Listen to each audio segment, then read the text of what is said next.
امرؤ القیس جو جناب خدیجہ کا 3rd یا 4th کزن بنتا، یہ یمن میں رہ گئے اور زمانہ گزرتا چلا گیا یہاں تک کہ اس کے یہاں 3 بیٹیاں ہو گئی. کوئی بات نہیں، پیغمبر نے تو بشارت دی ہے بیٹیوں کی پرورش کرنے والا. بیٹیاں کتنی اچھی ہوتی ہیں، جن کے پاس بیٹیاں ہیں ان کو معلوم. لیکن ہوا یہ کہ جب اس کی ایک بیٹی بڑی ہوئی شادی کے قابل، بلکہ 2، تو اس کی بیوی کا انتقال ہو گیا. اس کا نام ہے امرؤ القیس. یہ نام عرب کے ایک بہت مشہور شاعر کا بھی ہے، لیکن وہ الگ، یہ الگ. اردو میں بہت سے لوگوں کا نام اقبال ہے. One of the greatest poet in Urdu Iqbal, لیکن ہر اقبال وہ شاعر نہیں. انیس میرے حساب سے تو گریٹسٹ پوئٹ ان اردو، لیکن اور بھی بہت سے لوگوں کا نام انیس ہے. امرؤ القیس. بیٹیاں بڑی ہو گئی ہیں، خاص طور پر پہلی 2 بیٹیاں تو شادی کی ایج کو پہنچ گئی اور اس کی بیوی کی ڈیتھ ہو گئی. شادی عورتوں کا انوالومنٹ بہت زیادہ ہوتا، اور پھر لڑکیوں کو تو باپ سے زیادہ ماں کی ضرورت ہوتی، بلکہ لڑکوں کو بھی.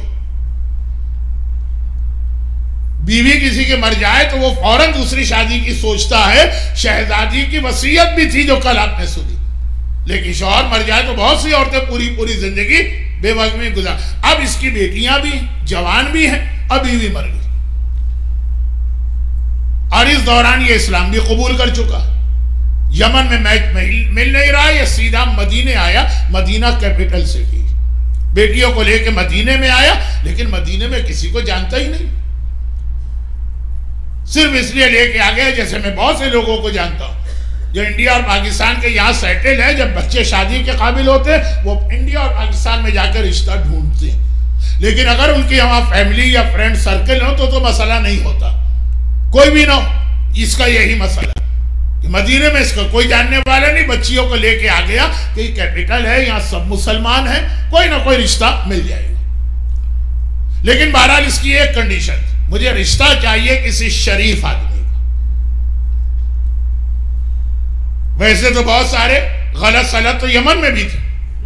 اب پتہ نہیں کہ شریف کے لیے میں کون سا لفظ استعمال کروں کہ آپ حضرات سمجھ جائیں. آپ بہت ہی خاموش بیٹھے ہوئے ہیں تو پتہ نہیں آپ یہ سمجھے کہ نہیں سمجھے. بس شرافت ہونی چاہیے، پیسہ دولت اتنا بڑا مسئلہ نہیں. اب ہمارے یہاں کا ماحول ہے، ہمارے یہاں سے مطلب مسلمانوں کا، جس کے پاس جتنی دولت ہوگی وہ اتنا ہی زیادہ عزت والا، اتنا ہی شریف ہے.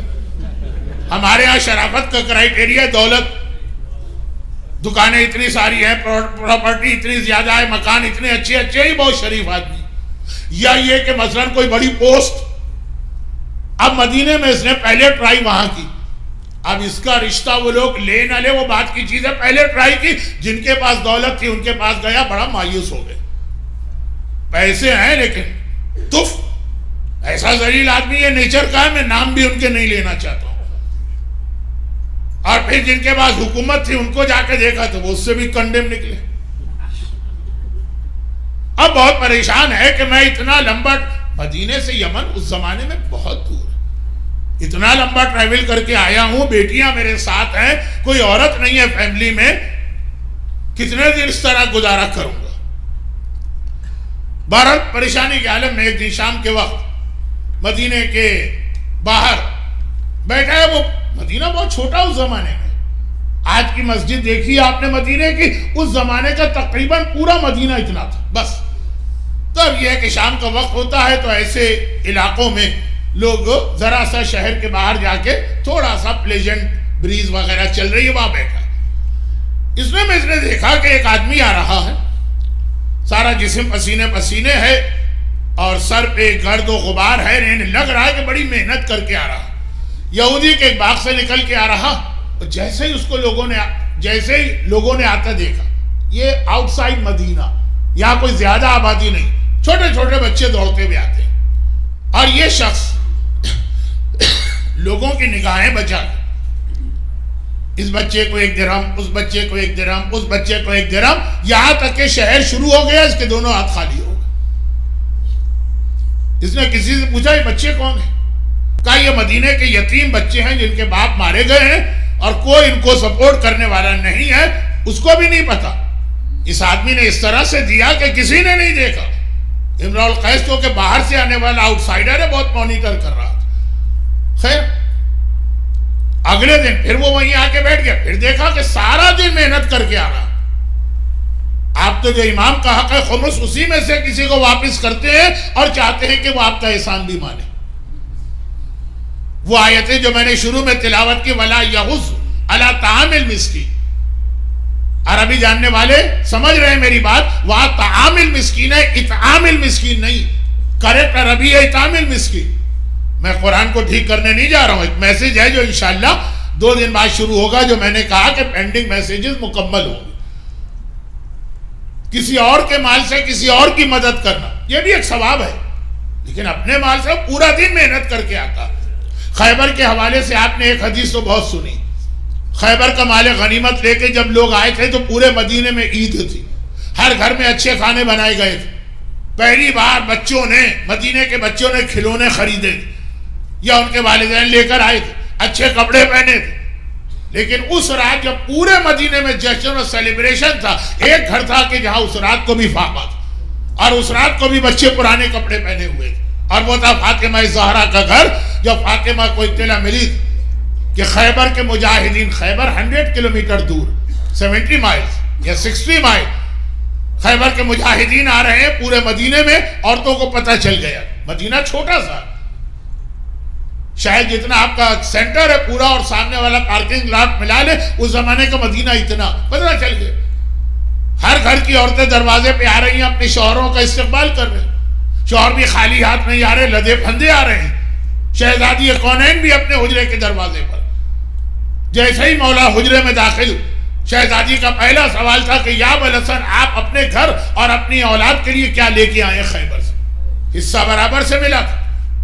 جعفر طیار کو پیغمبر نے حصہ نہیں دیا تھا، لیکن علی کو تو برابر کا حصہ ملا. سلونی کائنات کے ہر سوال کا جواب دینے والا اپنی بیوی کے سوال کا جواب نہ دے سکا. سر جھکا کے کہا جب میں خیبر سے واپس مدینہ انٹر ہو رہا تھا، قبا کی بستی پر مجھے وہ مسلمان بچے نظر آئے جن کے باپ بدر و احد و خندق میں جہاد کرتے ہوئے شہید ہو چکے ہیں. وہ بڑی حسرت سے دیکھ رہے ہیں کہ یہ جو مجاہدین آ رہے ہیں اپنے بچوں کے لیے کیا کچھ لے کے آ رہے ہیں. میں نے اپنا سارا حصہ ان کو دے دیا. اور فاطمہ شکر کے سجدے میں گر گئی، پروردگارہ تیرا شکر ہے، میں یہی ڈر رہی تھی کہ کہیں یہ دولت دنیا کراس کر کے میرے حجرے میں داخل نہ ہو جائے. یہ تو اہل بیت کا طریقہ.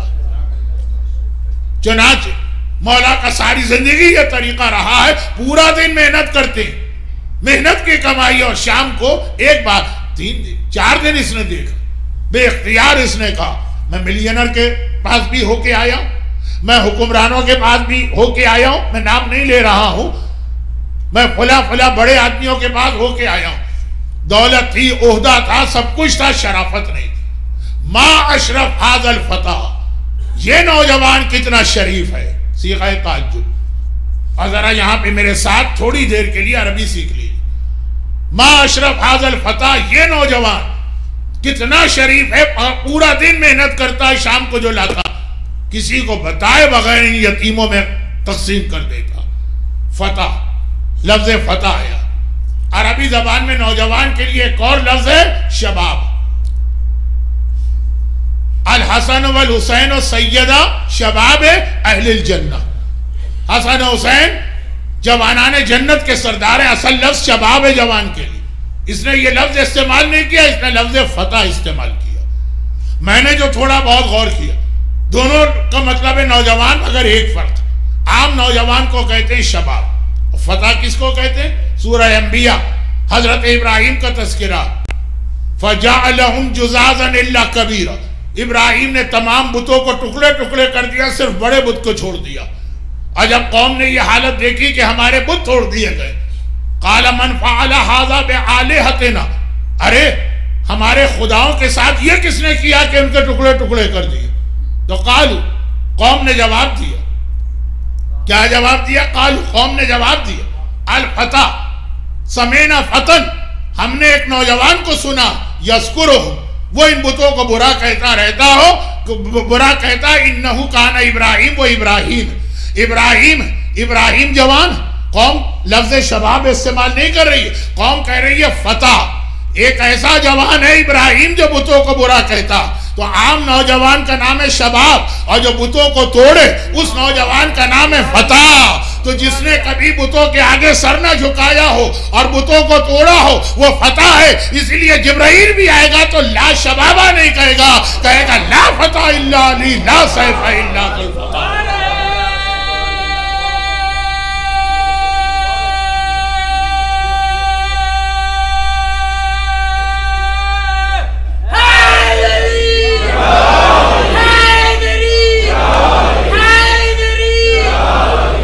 سمینا فتن, ایک فتح کے بارے میں ہم نے سنا ہے جو بتوں کو برا کہتا ہے اسی نے بت توڑے ہوں گے. تمام مسلمان متفق ہیں. اب آج کل کچھ دشمنان اہل بیت ہر حدیث میں گڑبڑ کرتے ہیں, وہ 2 دفعہ میں عرض کر چکا ہوں. تمام مسلمان متفق ہیں کہ پیغمبر کے 1,20,000 120,000 صحابی ہیں.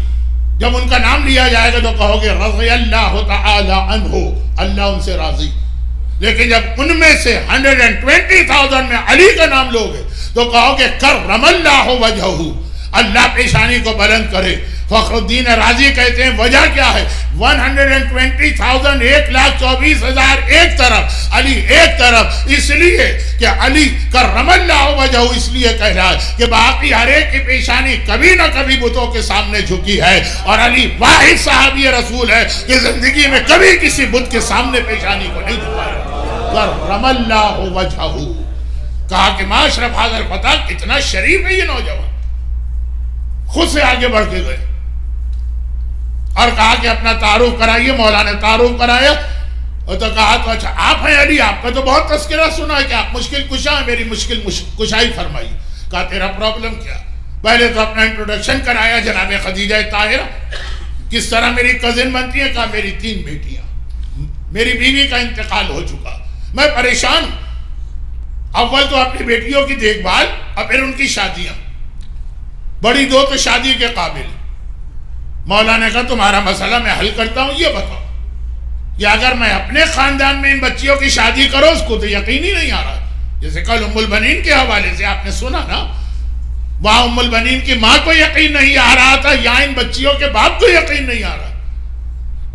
کہا یا ابوالحسن کیا میں صحیح سن رہا ہوں؟ آپ اپنے پاک و پاکیزہ یطہرکم تطہیرا خاندان کے سے میرے خاندان کا رشتہ جوڑیں گے؟ کہا کہ ہاں. تم راضی ہو؟ تو خوشی کے ساتھ سر کے بل راضی تھا. بچیوں سے بھی پوچھا گیا. سب سے بڑی بیٹی کا نام محیا تھا. مولا نے اس کی ایج کو دیکھتے ہوئے خود اس سے شادی کی. اور دوسری بچی کا نام, اچھا عرب میں ایک طریقہ یہ ہے کہ ایک لڑکی کے کئی نام رکھے جاتے ہیں. رملہ بھی ہے, نجمہ بھی ہے, ام فروا بھی ہے, اور سلمہ بھی ہے. زیادہ مشہور سلمہ ہے اس میں, ام فروا تو کنیت. جو دوسری بیٹی تھی یہ بھی شادی کے قابل تھی, البتہ بڑی بہن سے چھوٹی تھی. کہا کہ اس کو میں اپنے بیٹے حسن کے لیے منتخب کرتا ہوں. اور اسی وقت کی 2 نکاح ہو گئے. چھوٹی بہت چھوٹی تھی سلامہ, وہ تقریباً 12 سال بعد یا 16 سال بعد شادی کے قابل ہوئی اور وہ رباب کہلائی. تو جناب علی اصغر کے مصائب میں تقریباً تاریخ آ گئی ہے, صرف یہاں سے جناب رباب کا ذکر آگے بڑھے.